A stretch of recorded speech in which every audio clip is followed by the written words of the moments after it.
The silent manor লেখনীতে ডাইনিমরোজ লাখি পর্ব সংখ্যা ৬২। মায়া বিমর্ষ হয়ে চারদিকে তাকালো। দূর থেকে একটা অশ্বের কাউকে ছুটে যেতে দেখা গেল। মায়া চোখ সরিয়ে মীরের কাছে ছুটে এলো। মীর দাঁড়িয়ে হাতটা চেপে ধরে রেখেছে। চোখে জেদ ফুটে উঠল। সেও দেখার চেষ্টা করলো আক্রমণকারীকে। চলে গেছে অনেক দূরে লোকটি। মীর একবার হাতের দিকে আরেকবার আক্রমণকারীর দিকে চেয়ে বলল, আমাকে কি জেনে বুঝে আঘাত করলো নাকি অন্য কাউকে ভেবে? হয়তো অন্য কাউকে ভেবেই, নয়তো আমার তো এখানে কোনো শত্রু থাকার কথা নয়। আপনার বাবা বিদেশি নাগরিক, আপনিও এখানে বেড়াতে এসেছেন। মায়া রেড়ে ধরে মীর ছুড়ে বলল, বোধহয় অন্য কাউকে ভেবে আমায় তীর ছুঁড়েছে। এই জন্যই আমার গ্রাম পছন্দ নয়। চারদিকে শুধু শত্রু, কে কখন কাকে খতম করবে সেই চিন্তায় ভাবনায় ঘোরে। আপনার হাত থেকে রক্ত ঝরছে, বলল মায়া। মীর ঘুরে তাকাতেই সেই দিকে সাদা শার্টটা লাল হয়ে গেছে, হাতের উপরিভাগ ক্ষত হয়েছে খানিকটা, এখন হলকো রক্ত ঝরছে। ঝরুক, থেমে যাবে একটু পর। মায়া শুনল না মীরের কথা। তার গায়ে পেঁচানো সুতির ওড়নার এক অংশ ছিঁড়ে তৈরি করলো লম্বাটে টুকরো ব্যান্ডেজের কাপড়ের মতো। সেটি বাধ্য মীরের হাতে। আপাতত ধীরে ধীরে থামছে রক্ত ঝরা। চলুন বাড়ি ফিরে যাই, পরে আপনার শরীর খারাপ করবে, বলল মায়া ব্যথিত কণ্ঠে। এত সহজে মীরের শরীর খারাপ হয় না। আমি হলাম বাঘ। বাঘকে কখনো দেখেছো দুর্বল হতে? বাঘ দুর্বল না হলেও তাকে কিন্তু কৌশলে কাবু করা যায়।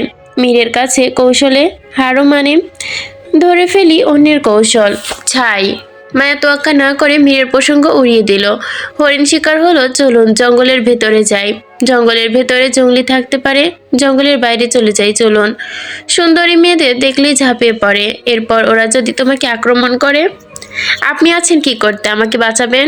বয়ে গেছে, বলে মীর একটা সিগারেট ধরালো। সিগারেট ফুঁকতে ফুঁকতে জঙ্গলের ভেতরের পথে এগোয়। মায়া তার পিছু নিল। পিছু থেকে মীরের দিকে প্রশ্ন ছুড়ে, এত বেশি সিগারেট খান কেন? বদ অভ্যাস ত্যাগ করুন, নয়তো পরে ক্ষতি হবে। কত ক্ষতি না হতো বা না চাইতেও হয়, জেনে না হয় কিছু ক্ষতি বয়ে আনা যাক। আপনার বাবা তো ভালো মানুষ, উনি তো ধূমপান করেন না, আপনি করেন কেন? বাবা আমার মাকে পারিবারিকভাবে বিয়ে করেছিল, প্রেম করে নয়। কিন্তু আমি বিয়ের আগে আমার হবু বউকে ভালোবাসি। মায়া মীরকে মনে মনে শিয়ানা বলল। মীর ঘুরে মায়ের দিকে চেয়ে পেছন থেকে বলল, পাশে এসে হাঁটো। মায়া অনুমতি পেয়ে মীরের পাশে হাঁটা শুরু করলো।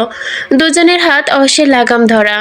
যেদিকে যাচ্ছে অগ্নিল পিছু পিছু হাঁটছে। ঘন জঙ্গলের মধ্যে মায়া আজ প্রথমবার প্রবেশ করলো। এর আগে শুধু হাতে কয়েক গোনা কিছু পথ পেরিয়ে এসেছে। তবে সামনে কয়েক পথ এগিয়ে এসে থমকে যায় বিষাক্ত সাপের জন্য। জঙ্গলের ভেতরের অংশে বেশিরভাগই মৃত গাছ, ছোট ছোট গাছ, কিছু বড় মোটা জাতীয় কাঠের অংশ বা কুঠুরি কেটে নিয়েছে কাঠুরিরা। সেই চিহ্ন রয়ে গেছে। দূরে হরিণ ছুটছে। কিছুক্ষণ আগে একটি হরিণ শিকার হতেই বাকিদের মধ্যে যেন ভয় জমে গেছে। মীর সিগারেট ফেলে দেয়। মায়া বলল, এত সিগারেট খেলে বিয়ের আগে আপনার বউ বিধবা হয়ে যাবে। হোক, তাই বলে তার জন্য নিজের অভ্যাস ত্যাগ করতে পারবো না। সে আপনার অভ্যাস নয়। যেদিন তাকে বিয়ে করব, বিয়ের প্রথম রাতে সে যদি আমার শর্ত মানতে রাজি হয়, তবে শর্ত অনুযায়ী আমিও সিগারেট খাওয়া ছেড়ে দিব। কারণ সেও সিগারেট খাওয়া পছন্দ করে না। কেন? কোনো মেয়ে সিগারেট খাওয়া পছন্দ করে না। যে মেয়ে সিগারেট খাওয়া ছেলেদের পছন্দ করে না, সে কোনো মেয়ের জাতের মধ্যে পড়েই না। কিছু দূর হাঁটা যেতেই থেমে গেল তারা। একটা কূপের সামনে গিয়ে দুজন থামে। মায়ার চারপাশে একবার তাকায়। ক্লান্তি ভঙ্গিতেই, শুধু শুধু এত দূর হেঁটে আসলাম, না জঙ্গল দেখলাম না কোনো সুন্দর দৃশ্য। মীর কিছু বলল না। দীর্ঘ পথ হাঁটার পর শরীর এখন অনিবার্য তাগিদ থামতে বাধ্য করে তাদের। চারপাশে শুধু গাছগাছালি আর পাখির ডাক, মানুষের কোনো চিহ্ন নেই। সে একটু ঘন পাতার আড়ালে সরে যেতে চাইল। সে পা বাড়াতে মায়া বলল, ওইদিকে কোথায় যাচ্ছেন? দাঁড়াও, 1 মিনিট, আসছি। না, 1 মিনিটে অনেক কিছু হয়ে যেতে পারে। কোনো জন্তু জানোয়ার এসে আমাকে আর যদি আক্রমণ করে? আপনার সাথে নিয়ে চলুন। মীর ঠোঁট কামড়ে আবারও ছেড়ে বিড়বিড় করে বলল, মেয়ে মানুষ নিয়ে কোথাও বের হওয়া মহা মুশকিল। কিছু বললেন? না, অদৃশ্য ভূতের সাথে কথা বলছিলাম। আমি একটু হালকা হতে চাচ্ছিলাম। মীর আঙ্গুলের ইশারা মেয়েকে বোঝালো। মায়া বুঝতে পেরে নাক কুঁচকে ফেলে। মীর ফের বলল, তুমি নাকি সুন্দর কোনো দৃশ্য দেখোনি? তো আমার সাথে চলে আসো, কঠিন দৃশ্য দেখাই। দরকার নেই, আপনি যান। বলে মায়া অন্যদিকে ঘুরে মীরের আঙ্গুল তুলে মায়ার দিকে তাকিয়ে বলল, এসোই না একটু, তোমার মুখ না দেখি। মীর ছোট ছোট গাছের পাতার আড়ালে থেকে কয়েক মুহূর্ত পর ফিরে আসলো, কিন্তু তার চোখে যখনই মায়াকে খুঁজলো সে থমকে গেল। আচমকিক হকমকিয়ে গেল সে। কোথাও মায়া নেই, শুধু তার অশ্বাকাকি দাঁড়িয়ে। মীর উদ্বিগ্ন হয়ে পড়লো, ঘুরে ঘুরে এদিক ওদিক তাকালো, যত দূরে পর্যন্ত চোখ যায়। কোথাও মায়াকে দেখা গেল না। মীর ডাকা শুরু করলো চেঁচিয়ে। তার সাথে অগ্নিলও যোগ দিল।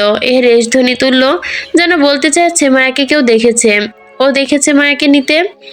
মীর ডেকে ডেকে এত দিকে ব্যস্ত, পায়ে হাঁটতে শুরু করে। কণ্ঠে তার একটি ধ্বনি বারবার প্রতিধ্বনিত হচ্ছে, মায়া। কিন্তু মীর কোথাও মায়াকে দেখলো না। ক্ষুদ্র সময়ে তাকে আতঙ্কে জড়িয়ে নিল। ঘন ঘন দম ফেলছে। এখনই এখানে ছিল মেয়েটি। 1 থেকে 2 মিনিটের মধ্যে মেয়েটি কোথাও দেখতে পারছে না। হয়তো ইচ্ছে করে কোথাও চলে গেছে, কেননা কোনো জন্তু জানোয়ার আক্রমণ করলে চিৎকার করতো, রস্যধ্বনির হেসধ্বনি তুলতো। সেরকম কিছু ঘটেনি। তবু মীর খানিকটা চিন্তিত হলো। শরীর ছেড়ে ফের আবার অশ্বের কাছে। শেষবারের মতো আশপাশ তাকে অশ্বের পিঠে উঠতেই দূর হতে একটি গাছের গোড়া থেকে গোলাপি রঙের অন্যান্য অংশ দেখা গেল। মীর অশ্ব থেকে নেমে সেদিকে গেল ধীর সুস্থে পায়ে হেঁটে। গাছটির পেছন থেকে উকি দিতে দেখলো মায়া মুখ ভার করে বসে আছে। মীর আড়ালে হাঁপ ছাড়ে বাঁচলো। এরপর মায়ের সামনে গিয়ে দাঁড়ালো। মায়ের চোখ তুলে মীরকে দেখে আবারও নামিয়ে ফেললো দৃষ্টি। মীর হাঁটু ভাঁজ করে বলল, ভালোই, আমার সাথে লুকোচুরি খেললে। এখানে লুকিয়ে কেন বসে আছো? আপনিই তো আমাকে বললেন ফিরে এসে যেন আমাকে না দেখেন। আমি তো মজা করে বলেছি, তাই বলে তুমি সত্যি সত্যি লুকিয়ে পড়বে? যদি তোমার কিছু হয়ে যেত, হলে হতো, তাতে আপনার কি? আমার কিছুই না, এখন চলো, এখান থেকে চলে যাই। মায়া আর কিছু বলল না। মীরের হাত বাড়িয়ে দেয়। মায়া তার হাত ধরে উঠে আসলো। অশ্বের কাছে পৌঁছে মায়া বলল, আমাকে এখানে নিয়ে আসার উদ্দেশ্য কি ছিল? তেমন কিছু না, তোমার বিয়ের বাকি আর মাত্র 72 ঘন্টা। এরপর তো তোমাকে আর পাবো না, তাই একটু স্মৃতি তৈরি করে রাখলাম আর কি, খালাতো বোনের সাথে। বলে একগাল হাসলো মীর। অন্যদিকে মুখের হাসি অন্যদিকে মুখের হাসি নেই আহির মির্জার। মিলন খুনের সময়টা আজ দীর্ঘ হয়ে গেছে। এখনো সঠিক কোনো তথ্য জোগাড় করতে পারেনি সে। আজ যাবে কামার ওসমান আহমেদের বাড়ি। লোকটি বেঁচে নেই, ছেলে পেলে নিশ্চিত কেউ আছে। জিজ্ঞাসাবাদ করলে কোনো না কোনো তথ্য মিলবে, এই আশাবাদী আহির। সাথে ছিল সহকর্মী অরুণ। অরুণ আহিরকে ছেড়ে আর শহরে যাবে না, বলেছে মিলন হত্যার রহস্য এবং মায়ের বিয়ের পরেই যাবে। আহির অরুণকে জোর করে শহরে ফেরার জন্য। তারা কামার ওসমান আহমেদের বাড়িতে আসলো ঘণ্টাখানেক ভেতরেই। আলিমনগর বাজারের কিনারায় দাঁড়িয়ে থাকা কাঠের বাড়িটা যে সময়ের হাত এড়িয়ে যাওয়ার স্মৃতি এখন। গাঢ় বাদামি কাঠের দেওয়ালগুলো বিকালের রোদে ঝলমল করলেও কোথাও কোথাও বৃষ্টির দাগ বাড়ির দীর্ঘ এক বয়সের ছাপ সৃষ্টি করেছে। ঢালু ছাদে শুকনো পাতার স্তূপ জমে আছে। বাতাস বললেই যেন পাতার শুকনো স্তূপ নড়ে চড়ে ওঠে। সামান্য ছোট বারান্দায় কাঠের খুঁটিগুলোর হাত বুলোতেই উষ্ণতা টের পাওয়া, যেন বাড়িটা নিজের জীবন্ত বারান্দায় ঢুকুল রেখেছে। কাঠের গন্ধে বুক ভার হয়ে আসে। মেঝে কড়কড় করছে শব্দ। প্রতিটি শব্দে অতীতের শব্দ লুকিয়ে রয়েছে যেন। বারান্দার পাশে ছোট্ট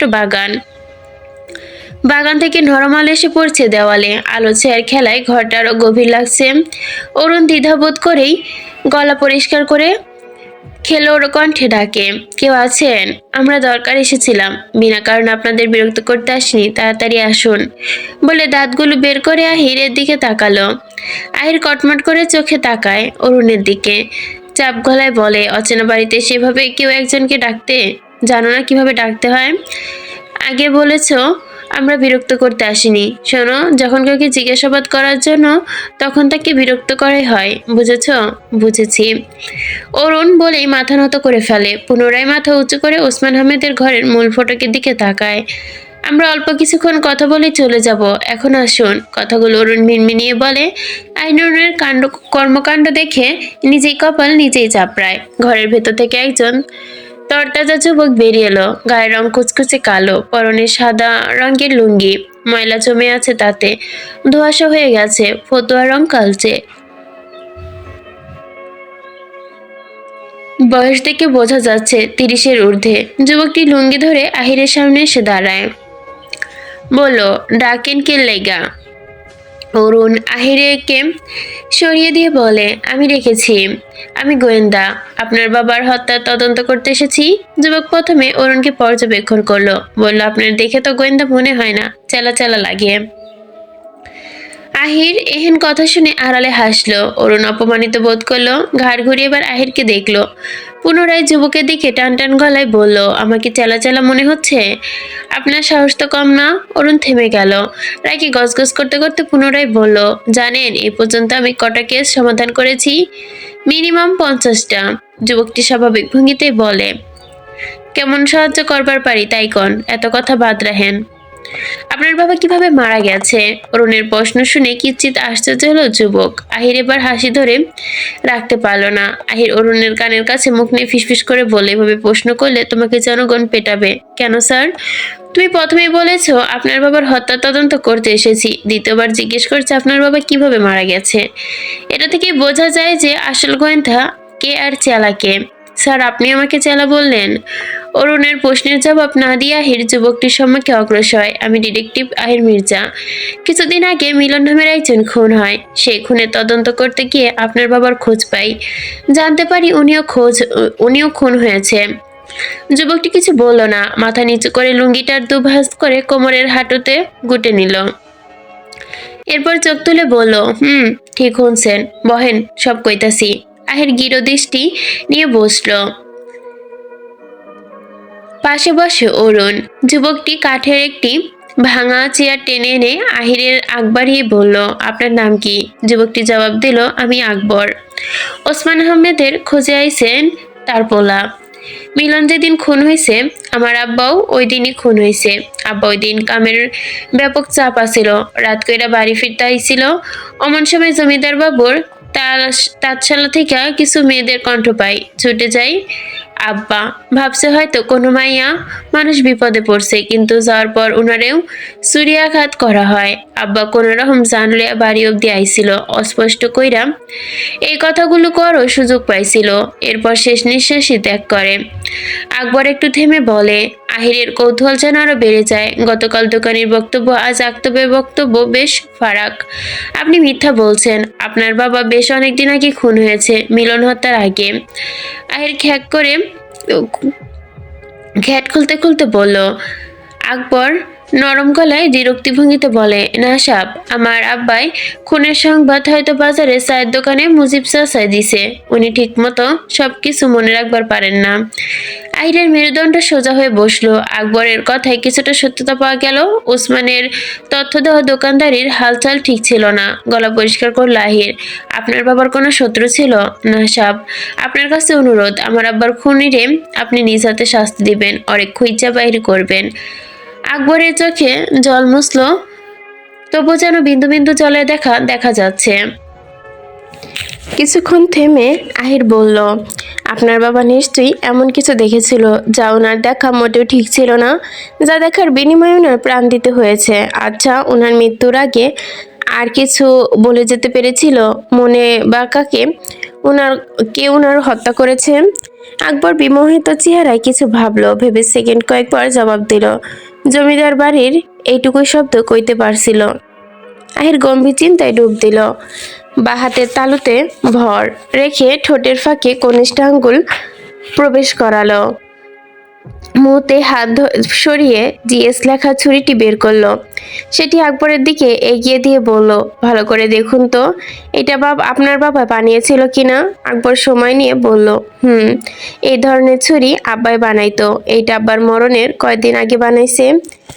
কে বানাইতে দিছিল এটি কি বলতে পারবেন? কোনো ভদ্র মহিলা। আমি ঠিক চিনতে পারি নাই। ওই দিন বোরখা পরা আসিল। রূপোর ছুরি বানাইতে তো একমাত্র টাকাওয়ালারাই পারবে, কোনো সাধারণ মানুষ নয়। কোনো সাধারণ মানুষ যদি মুখোশের আড়ালে থেকে অন্যায় কাজ করে, সেই কালো টাকা দিয়ে স্বর্ণের ছুরিও বানাইতে পারে। আপনি ঠিক কইছেন সাব। বলে একবার পরপর কয়েকবার পলক ফেলল চোখের, মাথা নুয়ে লুঙ্গিতে ঘাম মুছল। কোনো কারণে ভয় পেয়ে গেছে হঠাৎ যেন। আর কিছু জানার আছে সব। আহির মুখের অভিব্যক্তি পরিবর্তন করে ফেলে, কণ্ঠে তার অকাল দৃঢ়। কর্কশ শব্দে গলা থেকে শব্দ বের করে, আপনি এতক্ষণ মিথ্যা বলছিলেন। আপনি আপনার বাবাকে হত্যা করেছেন। আপনি এই সময় আমজাদ চৌধুরী কারখানায় কাজ করতেন। এরপর একদিন তার সাথে ঝগড়া হয়, আপনাকে বের করে দেওয়া হয় তার কারখানা থেকে। তাই ওনার ওপর প্রতিশোধ নিতে নিজের বাবাকে নিচে হত্যা করেন, ওনার গোদাম ঘরে আটকে মেরে ফেলেছিলেন। আর এই কাজের সঙ্গে আপনার সঙ্গী ছিল আপনার স্ত্রী। এই জন্যই সেদিন রাতে আশরাফ আলীও পথ থেকে ফিরে আপনার স্ত্রীর কণ্ঠ পায়। আকবরের শরীর কেঁপে উঠে থরথর করে, চোখ দুটো রক্তিম হয়ে যায়। বসা থেকে উঠে আহিরের সামনে বলল, কী সব বলতেছেন এইসব? আমি কেন আমার আব্বারে মারমো? আহির রহস্যময় হাসি দিল, কারণ ওই দিন রাতে আপনার মূল এবং প্রথম লক্ষ্য ছিল মিলন। মিলনকে সেদিন রাতে ঘর থেকে ডেকে নিয়ে গিয়েছিলেন আপনি। এরপর আপনি তাকে হত্যা করেছেন। কিন্তু দুর্ভাগ্যবশত সেই দৃশ্য দেখে ফেলে আপনার বাবা। এরপর যখন আপনার বাবা আপনাকে বাধা দিতে যায়, তখন তার উপরেও উঠিয়ে দিলেন দায়। আর এতক্ষণ মিথ্যা বয়ান দিচ্ছিলেন। আমি আহির মির্জা, কোনো কাঁচা গোয়েন্দা না। সবকিছু গতকাল রাতে হিসাব হিসেবে মিলিয়ে পেয়েছিলাম। মীর ইজি চেয়ারে বসে বসে দোল খাচ্ছে। নিচ থেকে অতিথির কোলাহল এবং শব্দ ভেসে আসছে। জয়ন্তন বেগম এবং আত্মীয় স্বজন শালুক শাহানা সহ সবার আত্মীয় এরা ইতিমধ্যে এসে হাজির হয়েছে। সবাই মেহেন্দি পড়তে আছে। তবে মেহেন্দির অনুষ্ঠানে মায়া তখনও হাজির হয়নি। মনে হয় ভীষণ ভার তার। মীরকে বলেছিল সে সেখানে উপস্থিত থাকেনি। কোনো কারণে সে উদাসীন। বুলবুল আসে তার ঘরে। তখন এক কাপ চা চেয়েছিল। বুলবুল চা এনেছে, মীরকে দিয়ে এগিয়ে। মীর নিল না, বুলবুল পাশের টেবিলে রাখে। মীরকে চুপচাপ দেখে প্রশ্ন ছুড়ে, আপনার মন খারাপ? প্রশ্ন আবার করার পর জবাবও আশায় থাকে। সময় পার করে। বুলবুল পরপরই বেহার মতো গম্ভীর এবং অপেক্ষা করতে পছন্দ করে। জবাব মিলে না তবুও বুলবুল পুনরায় বলে, মীরবাবু মন খারাপ? সবাই নিচে মজা করতেছে আর আপনি এখানে চুপচাপ। এতক্ষণ পর যেন প্রশ্ন শুনল সে, নড়ে চড়ে ঘাড় ঘুরিয়ে বুলবুলের দিকে বলল, জানিস বুলবুল, কখন আমি বাজে কিছু চিন্তা করি না। যা হবে ভালো হবে সবসময় সুবিধাই রাখি, সুধারণা থাকে আমার মনে। কিন্তু তারপরও কেন জানি এতটা কঠিন দুঃসময় দেখলাম। কিন্তু আমি তো খারাপ কিছু দেখি না। তবে কেন এইসব দেখলেন কইতাছেন? কি দেখলেন? এখন এসব বলতে ভালো লাগছে না, চলে যা। বলুন, হালকা লাগবে। একাকী ভাবলে মন ভার হয়, মাথা ব্যথা হবে। মীর বলার জন্য প্রস্তুত হলো। বুলবুল তার সামনে এগিয়ে দাঁড়ালো। মীর বলল, বাড়িতে সবাই বিয়ের আয়োজন করছে, কিন্তু আমি স্বপ্নে দেখলাম অন্য কিছু কি? কারো শেষ বিদায়ের আয়োজন করা হচ্ছে। মীরের অভিব্যক্তি পরিবর্তন, মলিন হলো চোখ দুটো। বুলবুল কিছুক্ষণ মাটির দিকে চেয়ে থেকে, বাবু আমিও কদিন যাবত এই একই স্বপ্ন দেখতেছি, হয়তো শয়তান দেখায়। মীর ব্যস্ত কণ্ঠে বলে, রাফেদ কোথায়? নিচে কাজ করতেছে হয়তো। বোনের বিয়ে বলে কথা, ওকে ওপরে পাঠা। বল আমি রাখছি। বুলবুল মাথা কাত করে সম্মতি জানিয়ে ছুটে নিচে যায় এবং রাফেদকে নিয়ে ছুটে এলো। মীরকে জানালো, বাবু রাফেদ দাদা নাকি সে কখন বের হয়েছে। মালকিন বলল, একজন এসে দরকারি কথা বলে তাকে ডেকে নিয়ে গেছে বলে দম ছাড়লো বুলবুল। মীর মর্মহিত কণ্ঠে বলে ওঠো, ও শিট, যা ভয় পেয়েছিলাম তাই হলো। এরপর সেও ছুটে ঘর থেকে বের হয়ে যায়।